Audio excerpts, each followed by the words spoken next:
Mais c'est vrai que notre souhait le plus cher, c'est que vraiment cette épidémie soit derrière nous et qu'on puisse juste rouvrir dans les mêmes conditions qu'avant, des conditions classiques d'exercice de notre activité en fait. Bonjour, je m'appelle Sophie Journeau, je suis cofondatrice des restaurants privés de dessert. Donc on est aujourd'hui dans notre 3e restaurant, le Privé de dessert des Batignolles, qu'on a ouvert en septembre 2019.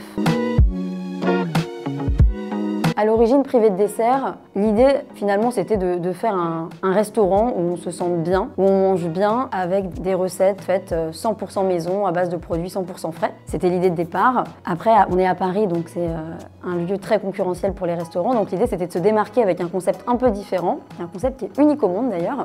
On fait des trompe-l'œil. Donc on fait des entrées et des plats qui portent le nom de dessert, qui ressemblent à des desserts mais qui sont salés, et l'inverse au moment du dessert où les desserts donc ressemblent à des plats. On a d'abord manqué de visibilité pour savoir où on allait aller, à quel moment on allait pouvoir rouvrir, dans quelles conditions. Ensuite, très clairement, on a eu des soucis de trésorerie. L'idée, ça a été vraiment, la priorité, ça a été de préserver notre trésorerie. C'est vraiment une idée de survie de l'entreprise. Au début, c'était très compliqué, on était vraiment dans le flou. Donc je pense qu'avec mon associé, les 2 premières semaines du premier confinement, on les a passées à regarder des webinaires tous les jours sur tout un tas de sujets. Au niveau des assurances, on n'a eu droit à rien, quasiment rien. Voilà, on est malheureusement chez un assureur qui est inattaquable. Et pourtant, je pense qu'on a eu affaire à vraiment des experts de l'assurance dans les avocats qu'on a pu consulter, mais il n'y a rien eu à faire. Mais dans les bonnes nouvelles, c'est qu'on a quand même eu le PGE, le prêt garanti par l'État. On a eu le fonds de solidarité. On a pu mettre en place l'activité partielle, même si c'est pas toujours simple. Et pour ce qui est des baux commerciaux, on a pu s'arranger avec un de nos bailleurs, mais malheureusement pas les 2 autres. Voilà.